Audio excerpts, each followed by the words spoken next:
Hi everyone, how are you today? I hope you're doing well in this heat wave and staying cool. I know I am. I am going to be talking today about a tarot deck that I got off of Amazon. I'll put the link in the comments for you. I'm going to put two links because I'm going to warn you.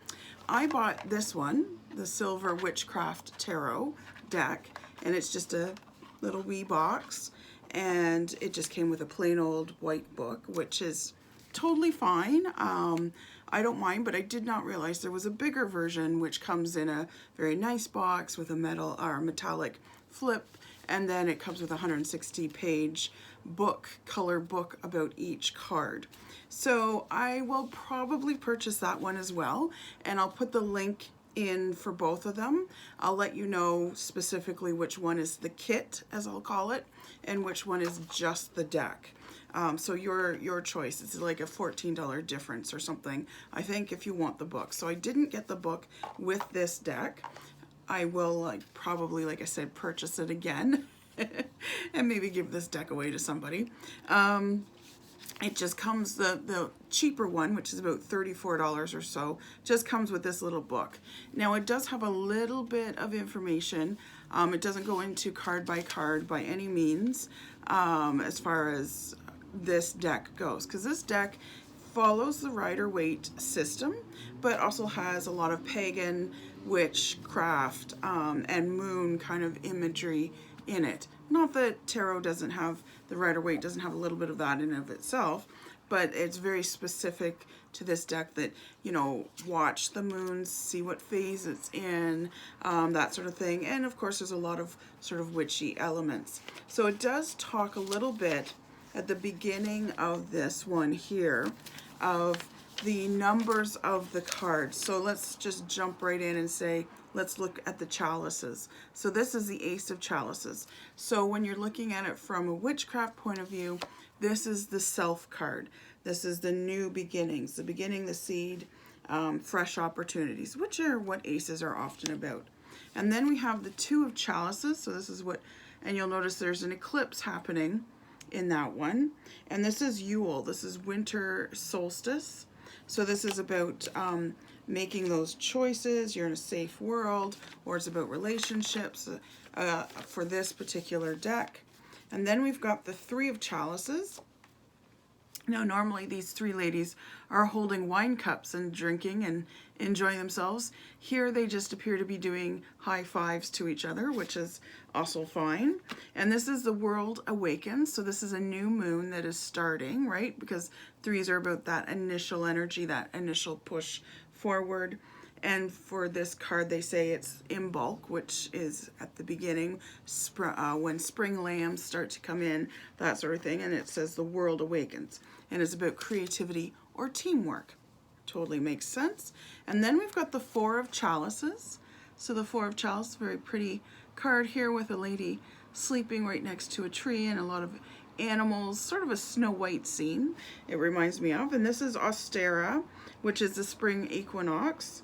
So that number fours in all the suits represent spring, the Austera time, a time of stability or stagnation. I don't see it, sometimes it can be stagnation.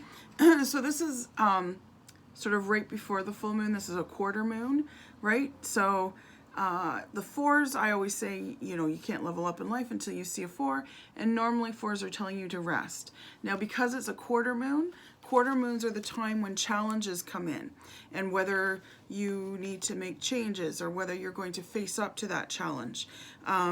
Sometimes challenges are sort of like you're at the new moon when you start to plant the seed and manifest something in. We're always challenged with how bad do you really want this? And if we face up to the challenge and get through the challenge, then okay, this person really wants this. We'll give it to her, kind of thing. And then we've got the Five of Chalices. Now you'll notice that the moon is growing. It's a half moon there. And I like that she's, you know, got some candles on a tree and there's little fireflies here. Now fives are Beltane, a world of growing and connecting. The opposite is sort of conflict, loss, or chaos. Fives are always a turbulent time. When we're at that half moon, it's sort of a time of adjustment. maybe small tweaks that need to be made to get what we need to do or how we can move forward, that sort of thing. So it's Beltane. And of course she's got the candles because Beltane's a fire festival. And then we've got the Six of Chalices. So the Six of Chalices is the full moon. It's a time of gratitude. You can see these two children are playing with flowers and just sort of dancing around on the rocks and being happy and delighted. And this is a time of the summer solstice, an explosion of beauty, it says, communication, community, or problem solving. So this is their sort of pagan take or witchcraft take on this. And again, pay attention to the moon. It's a full moon. So if you do a reading with this and this comes up, a full moon's always a good thing. It means your manifestation is coming in. It means your gifts are being poured in. It also means it's a time of gratitude. If you watch my other video on the phases of the moon, I talk specifically about each phase of the moon and what they mean. Because one of my pet peeves is, around here anyways, a lot of the full moon circles will say, well, it's a time of release. And it's like, no, full moon is not the time of release. It's in the waning moon. Perhaps you can start it as early as the 3rd day of the full moon. But on the first 2 days, it's not about releasing. It's about making wishes come true, making those small wishes come in, having those big wishes come in that you've planted back in the new moon. It's also about gratitude. Gratitude is all about the full moon.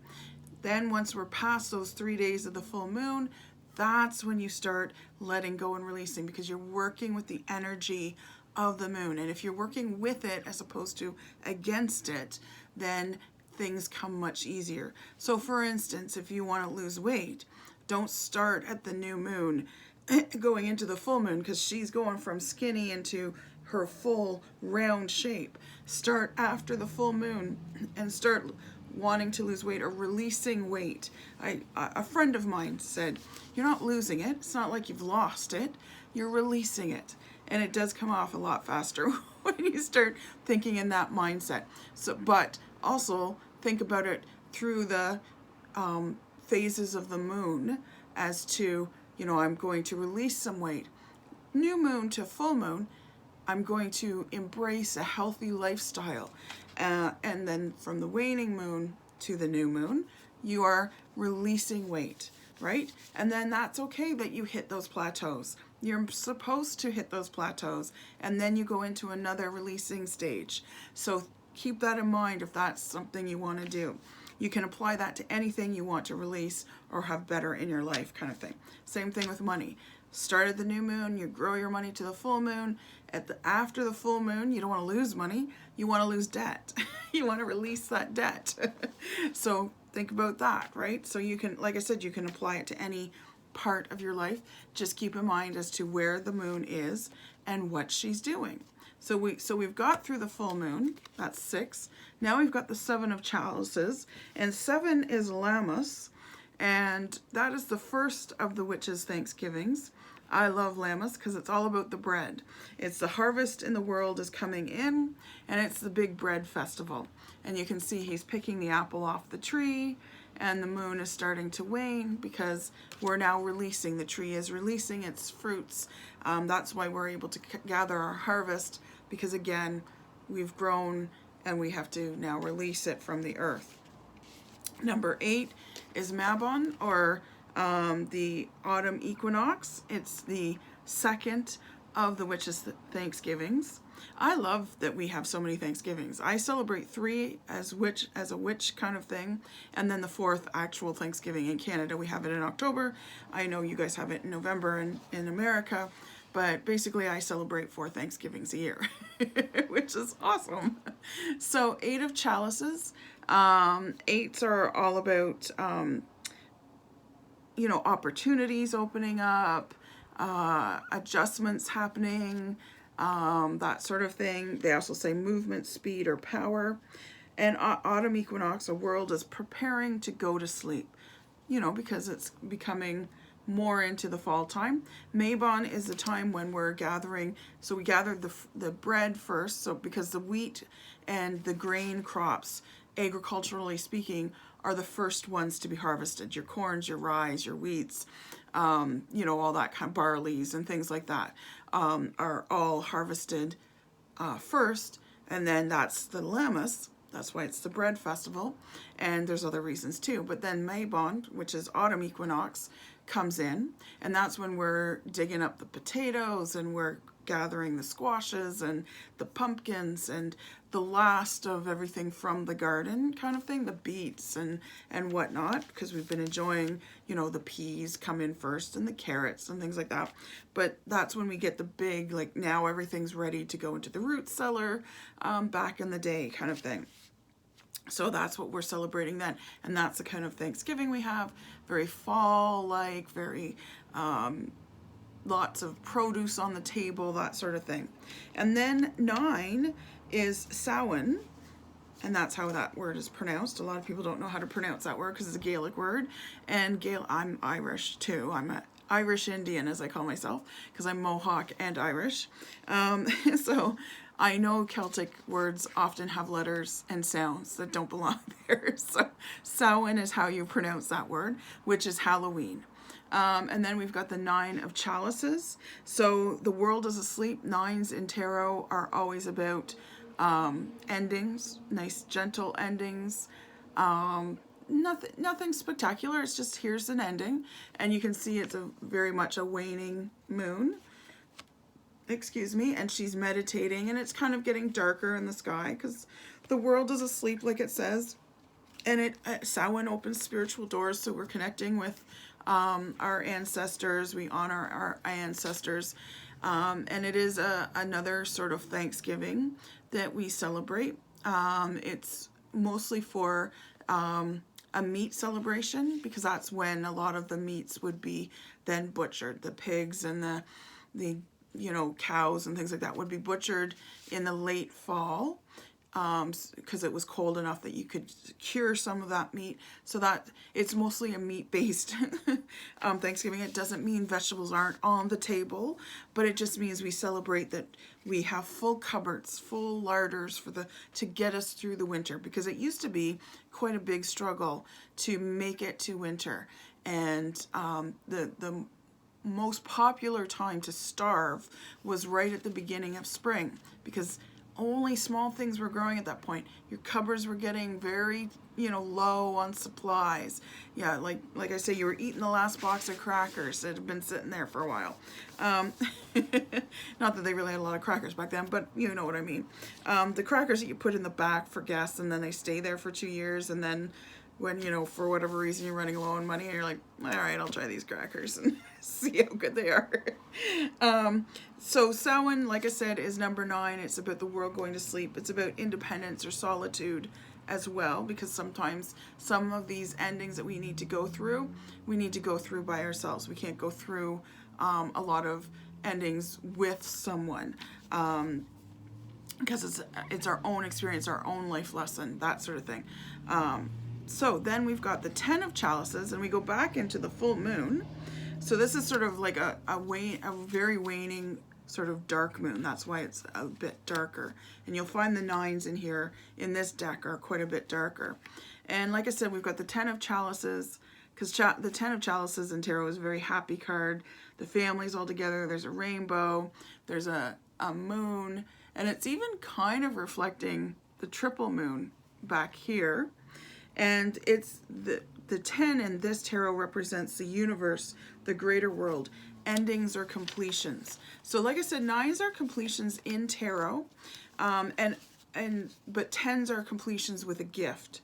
So this is also a completion. The rest of the book, so that's just a little bit of a write-up here.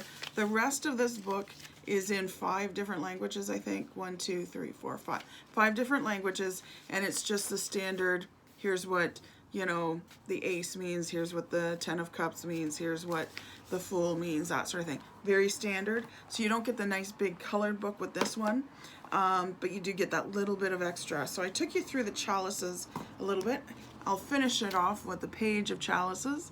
So there's the page. There's a lot of feminine energy in this deck, definitely.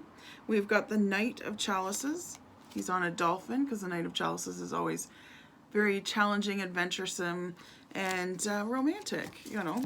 And then we've got the Queen of Chalices. So here's the Queen of Chalices on her beautiful silvery seashell throne with the triple moon behind her.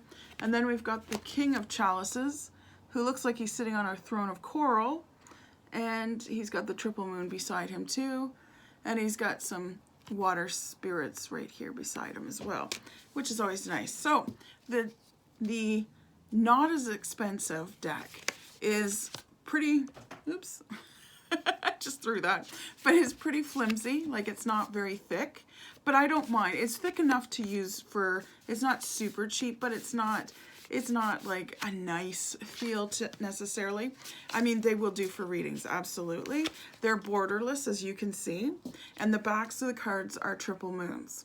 I'll have to go get that chalice one in a second there. So that's the chalices. So as I said before in some other videos of reviews that I've done, I don't show you every card in the deck. I'm not one of these people that are just gonna go because that's boring as hell. And also too, if I see part of a deck and I'm liking the vibe of it, then I want to buy it and I want to discover some of the cards that weren't presented. So I like to give you a little mystery to the deck. So I like to give you a taste of what the deck is like, but I also like to hold some back so that when you purchase your own deck, and I will put the link down below if you want to, you don't have to, but this is the whole point of the review, so you find out whether you want to or not. So if you want to, there's still some discovery to be made on your own. So, you know, just to give you an example, here's the Fool of this deck. I like that they take on the Rider-Waite system, but they kind of change it to their own. So there's a few different changes, like this guy, the Fool, he's not jumping off a cliff like he normally does. There's no dog with him as there normally is. The Magician, I like that she's still pointing to the sky. She's got a super moon behind her because, of course, the Magician reminds us to connect to heaven and the divine as well as stay grounded on earth. She's sitting on a big cement slab. Nothing could be earthier than that. And she's pointing to the book, which, of course, helps to ground us, right? I like too that the same book is being held by the High Priestess.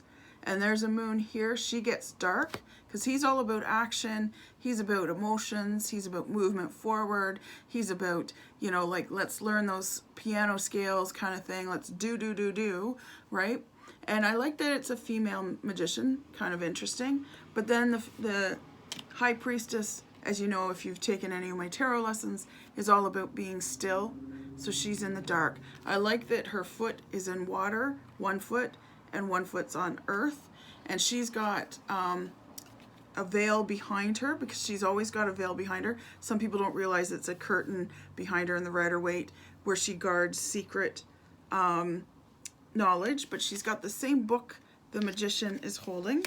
And then I'll leave the Empress and the Emperor for now because those will be for you to discover. But the Hierophant is not the Hierophant. He's the High Priest in this deck. And he's sitting in the same color, with the same book. Not the same throne, but fairly close to what the High Priestess had. He has the same curtain behind him. And he's got all the elements down here, if you notice. You know, so he's got wind, water. That's a salamander, I believe. Yep, salamander for fire, and then the gnome for earth. So he's got all the elements dancing at his feet. So the High Priestess has water below her because she has a river of knowledge, so to speak, always under her feet, under her throne. Water's very feminine. He's got the elements because he's all about bringing things together. The Hierophant or the High Priest in this deck, he's about bringing things together. So he brings the elements together for us. So he's got all four elements there because in the traditional Rider-Waite, he's sort of a Pope, because this is the Pope card, right? The Pope card, and he's got two priests that each represent masculine and feminine, and he's about bringing them together. And then we've got the Lovers here. They're staring at each other. What's kind of interesting is that there's no real moon in here. The only moon is her necklace, and he's got the sun, because the sun is usually masculine and the moon is feminine. I know in a lot of drawings I always see a feminine sun and a masculine moon because people think of the man and the moon, but actually it's the other way around. Then, all right, let's see what else. What else is interesting in here? A lot of them are on these stands. See, this is strength. So these stands here, unlike the magician who was on a cement block and he had some growing ivy around him or something, these are just sort of like, here we are kind of thing. He's got the lion as per usual, so that's good. The wheel kind of made me laugh because we've got three. I like that the maiden, mother, crone are represented here, but they look like they're on a game show. And they're about to spin a wheel. I mean, Wheel of Fortune, you know, it's like the game show. I hope they win. I hope they win. What else? We've got the hanged man, and he's not really hanging, he's upside down. So again, a lot of times I point out to my clients, the hanging man is not there because someone put him there. He's there because he's changing his perspective, because he's put himself there. He's made himself into that position. Now I do like the way they changed the death card. So the death card is a little bit of a scary card traditionally in tarot, but in this one, there's a red robe here. And if you've heard me talk on other reviews or in my tarot lessons, you know that red represents knowledge. So a lot of times you'll see characters in tarot wearing a red belt, for instance, or a red robe. That means they have a lot of knowledge. The red belt is often equivalent sort of to the black belt in martial arts, for instance. And then we've got this caterpillar kind of crawling up here, which becomes a butterfly. So death is all about that transition. That's what death is. It's a transition. And it's a freeing of the soul, really. And then we've got this moon sort of, or the sun coming up, I mean. So it's a dawning of a new day, a dawning of a new time.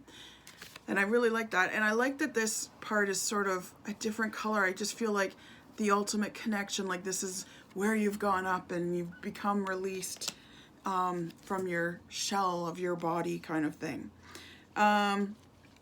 Temperance is an interesting card because normally speaking, yes, they're carrying 2 cups. This is one of the angel cards. The Temperance card is actually Saint Michael. In this one we've got a female witch or pagan of some sort. And in this cup, she's watering a flower.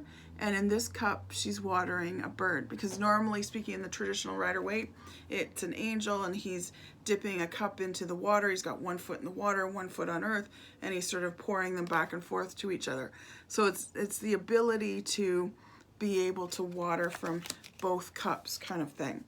Now the Devil card, again, another interesting card. So we've got this as the Devil card in this deck, and you've got a reflection of a dead tree. So I really like this sort of analogy that they're using because they've got some chains that are broken here, it looks like. So the Devil card is about a reflection, just as tarot readings are very much a reflection of who you are, where you're going, what you're doing, that sort of thing. So this is a reflection. It's a time to get rid of the extra dead wood and break the chains of attachment. So this is a very interesting card. I really like this card as far as the Devil card, and that's very much what it means. I'm going to leave the Tower card as a surprise. What else do we have? Okay, I'm going to leave the Star card too. The Moon. We've got an interesting, I like the Moon because we've got the High Priestess back again. And of course she's embracing that moon. She's got a super moon behind her. She's got a moon up here in her crown, as she did in the other ones. And then she's got 2 horns here, which can sometimes represent the triple moon, or it can represent the horns of I can't remember who it is, but anyways, they sometimes represent horns as well. So again, she's embracing that female energy of the moon. And then we've got, yeah, and then she's got the Celtic knot here in her necklace. I'm pointing that out because the sun is represented by the High Priest in this deck, and he's embracing the sun. I like that they're both in that yes position. When, as a Reiki distance healer, when you're doing distance healing, you need to get permission from the person. So you need to look for that yes symbol from them. And when they do this, and they will do that in response to your meditations and your requests as to whether they want healing or not from you, sort of like sending prayers out to someone. They're both in that yes position. So in the readings that I've done, I've only done a few because this is still a fairly new deck. I've been working with it and bonding it. This is a yes card. These are both yes cards, like yes, yes kind of thing, because they're in that yes position. And he's the high priest. He's got the sun. He's got a sun pendant here. And of course, sun energy is masculine. Moon energy is feminine. Sort of the yin and the yang kind of idea. Then we've got, well, the world is interesting. So that's the last one of the major arcana, because we've got a big tree that's been around for a while, a little tree. We've got a crone and a child here. So the world is also all about embracing all sort of religions, races, types, obviously all types of trees as well, that sort of thing. So the world is all encompassing because it's the world, right? It has everything. So that's always cool. I'm going to go through the pentacles just a little bit here. So this is the Ace of Pentacles. I like the way this is sort of laid out. There's a lot, you'll notice there's a lot of bunnies. There's one coming out, or he's leaving through the bush here. This is the Four of Pentacles, and there's a lot of spider webs. So the bunnies, of course, I understand because they're about abundance, because what do bunnies do? They make more bunnies, and they make a lot more bunnies. And then those bunnies make even more bunnies, and before you know it, you're drowning in bunnies. But there's also spider webs. So for me, the spider web is sort of, it's very magical looking, but we're all tied to this, right? That's the Five of Pentacles. Fives are about transition, and we're tied to money whether we want to be or not. But for me, it's it's a sort of a magical kind of web that we weave, but it's also, it is an attachment, that sort of thing. Not that we can go without money, but you know, it's just something that ties us here to this earth planet. And it's not always about money too, because pentacles are about our earthly goods, our physical self. We need to take care of our physical self so that we can move on and nurture and grow and expand our mental, our emotional, and our spiritual self. You can't grow those parts until the physical is taken care of. And that's why I'm such an adamant person for helping those that are suffering or poor, in poverty, that sort of thing, because it's a stabilizer when they know where their next meal is coming from. It's a stabilizer when you know where your bed is and where you're going to be sleeping that night. It's a stabilizer to know there's a roof over your head. All these creature comforts, people sometimes say, you know, like, oh, well, you know, we don't need this sort of stuff. It's easy to say until you don't have any of it, and it's amazing how destabilizing it is to not have it. And you cannot grow. It stunts your growth greatly when your physical self is not taken care of. So this is very important as well. Some people push it aside because they already have it and take it for granted in a way. This one is interesting though, because it's got the black bunny. There's a black bunny there. You don't see him at first. He's just kind of there, right? So it's interesting because she's talking to a squirrel, but there's a black bunny down there. Still all about, you know, abundance, that sort of thing. I really like that. So now in every pentacle, I look for the bunny. It's not in every single card, but it's in a lot of the cards of the pentacles. So that's the pentacles, or at least what I'm going to show you of the pentacles. Then we've got the wands. So wands are all about passion. Much like the Two of Wands in tarot, he's holding a globe or the world. In this one, he's holding the sun, because it's very much sun and moon based. So he's holding that sun in his hands. It's kind of like when you take a picture. You know, we've all seen that picture where someone's supposedly holding the sun. And he's got a cat that's sleeping there, lounging around, which is what cats are good at. The wands have a lot of cats in them. The chalices, they had a lot of, well, there were bunnies in there too. I'm just trying to see what their main animal was, if they had one. We went through the chalices. What did we see a lot of? We didn't see a lot of animals in chalices, I guess because it's water, right? So, cats. Cats are big for the fire ones. Four of Wands, which is the marriage card. We've got a couple dancing around the fire. The only thing I said about this card when I first saw it was, watch those sleeves, they might catch on fire, but that's just the mother and me coming out. But otherwise they look very happy and they're dancing around. And then the Five of Wands increases even more. Now we've got 4 people, 2 cats, and I don't think there's a fire. I think they're just making a circle. And it's about teamwork and that sort of thing. And then the Six of Wands is also, looks like a marriage card in this particular deck. Even though traditionally speaking, the Four of Wands is the marriage card.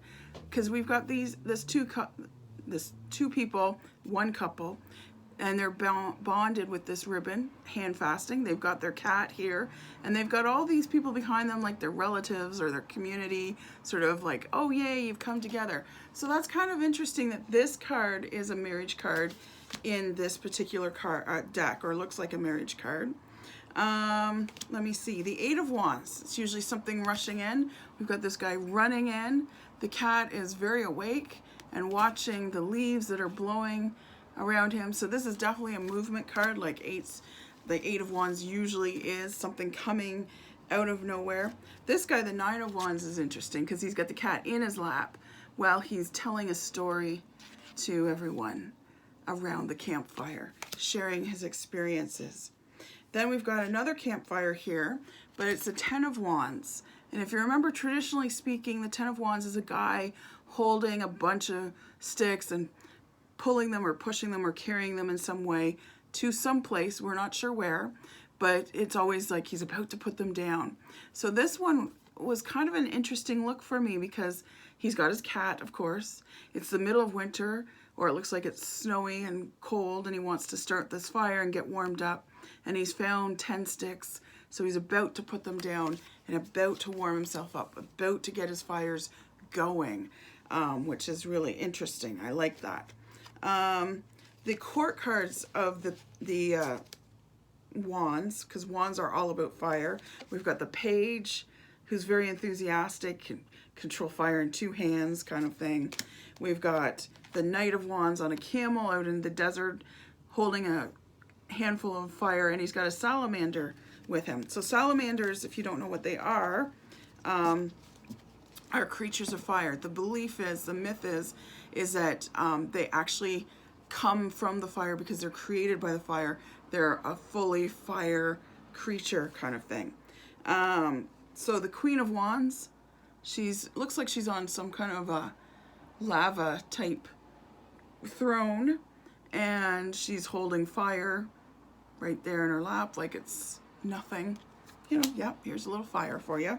The King of Wands, he's interesting because he's got another one of those salamanders there. He looks very sympathetic. He looks like a guy you could tell almost anything to. He's holding fire. He's got quartz crystals as his throne, so he's kind of spiky at the same time. And he's got a bag, looks like a big Santa Claus bag, where some jewels and some pots, and maybe even a letter or quartz crystal or something, have fallen out of. So he's got a lot of abundance kind of happening there. Interesting card. Interesting card. So last suit, the Ace of Swords. So I really like because sometimes the Two of Swords confuses me a little bit, but I do like this Two of Swords. She's holding 2 swords in her hand. I like the nod to the original Rider-Waite-Smith tarot because they've got the roses here and the lilies here. If you know your Rider-Waite-Smith tarot deck, you know that there's lots of roses and lilies. Roses represent the feminine and lilies represent the masculine energy. And she's got them on each side of her while she's sitting, meditating with her eyes bound with a handkerchief or blindfold. And then she's holding 2 swords, and they're swords of equal weight. They both have butterflies, but you know that there's a choice. There's a decision she's making. It's very obvious, right? And it's kind of interesting. There's footprints behind her here. I don't know if they're her own or not. Maybe I would know once I did a reading with someone and it came up. And the footprints might change as to whether they're her own or someone else's. The Three of Swords is sometimes a scary card because it's usually a heart with 3 swords in it, or something with 3 swords in it that looks very gruesome. This guy is a little more gentle. Again, he's got sort of the lilies and the roses happening, and he's, you know, sort of collecting the energy that's falling down from there. And there's a cup. Cups are about emotions and relationships, so I can see that that represents a heart. And there's a sword right through it. But it doesn't look quite so scary. It's not like, oh my God, you know. And he looks like he's almost making a decision too. But he's pondering it, and he's accepting, you know, what needs to happen, kind of thing. Interesting, different take. The Four of Swords, which is an interesting card in this one. We've got the Four of Cups is usually the morning card, but this is more like, this is a lot like the Four of Cups, where, like I said, the Four of Cups, traditionally speaking, is called the mourning card, meaning you're grieving, or the grieving card. But in this one, this is more suggestive of the grieving card, that maybe you're coming through a grieving process. A lot of times the Four of Cups, when it shows up, it means that, not that you're grieving right now, but that you are coming through a grieving session, that you're coming out of it, kind of thing, or you're moving to that next stage. And in this one, we've actually got someone who's, you know, looks like a church stained glass window. There's a gravestone there, and she's planting or putting flowers by the gravestone with a sword that's in the ground, kind of thing. So interesting that they've kind of changed that a little bit. And there's a grieving card there. Let me see, what else? What other interesting cards are here? The Ten of Swords is a little bit interesting because, again, that can be one of the scarier cards. It's just 10 swords sort of in the ground in a pattern there. But then we've got butterflies, and we've got kind of got a day coming, you know, to fruition. It's a beautiful sunny sky. We've got a lot of butterflies because, again, it's a 10 of Swords, so it is about a transition. And 10s always bring a gift of transition. And it's not just the transition, but it's in the transition that a gift comes. So a lot of times when the 10s show up, it's like, allow that transition to happen, allow that closure to happen, allow that ending of the cycle. Because sometimes we are creatures of comfort and we don't like change, so we hang on drastically to whatever we don't want to change, except that if we had let go of the change and let the change happen, I mean, then the gift would come in. So sometimes we're our own worst enemy. So there's a lot of air with the court cards of the swords. With the page, she's got a fairy. She's got a sword up in one hand, and all the swords have wings on them because, again, they are that air symbol. And she's levitating a book. Cool skill to have. The Knight of Swords has a book because, of course, swords aren't all about communication necessarily. They can also be about education. So that's why there's books in the swords, right? Because they're about education.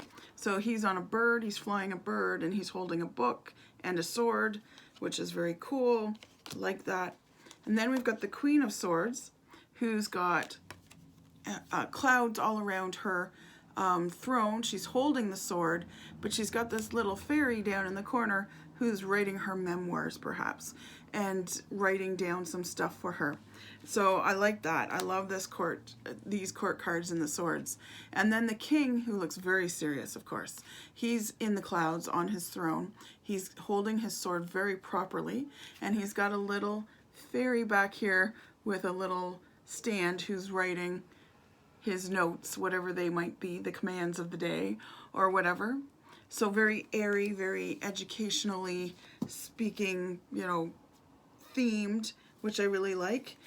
So like I said, I left a few cards out because I want to leave an element of surprise for you to discover some of these cards. So like I said, this is the Silver Witchcraft Tarot.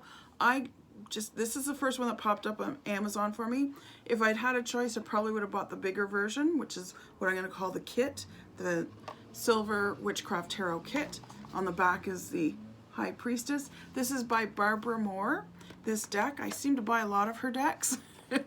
I'm drawn to this one. This one I just saw and immediately needed to have, so I got this one, but I'll probably be buying the bigger version myself. I'll put both versions of the deck into the comments for you so that you can decide which version you want to do. These cards, like I said, are a little flimsier, not as thick as I'm used to. I still got to collect the one I threw away there. But they're very usable. I mean, they're not necessarily like, you know, paper cheap or anything like that. They're just not as thick as I'm used to. They're more easy to bend if you're going to bend them. The deck is manageable because compared to, say, an Oracle deck, here's this deck versus this deck, just to give you a scale. There you go. See, so it's a manageable deck. It's not one of those big decks in case you like, you know, sort of more manageable decks. I mean, it's not the size of a playing card, but very easily you can start to do that right away. It doesn't need to be worked in like some decks need to be worked in order to be able to do that. I could do that right out of the box, so I'm just shuffling it up, and I hope that you enjoyed this review. I'm looking forward to using this deck. If you want to get a reading with this deck in particular, please find me on Facebook at Goddess Garage Tarot Parlor. I am Lady Rose of Goddess Garage on YouTube. I hope you will subscribe to my channel and like this video, and thank you so much for joining me on this review. Take care.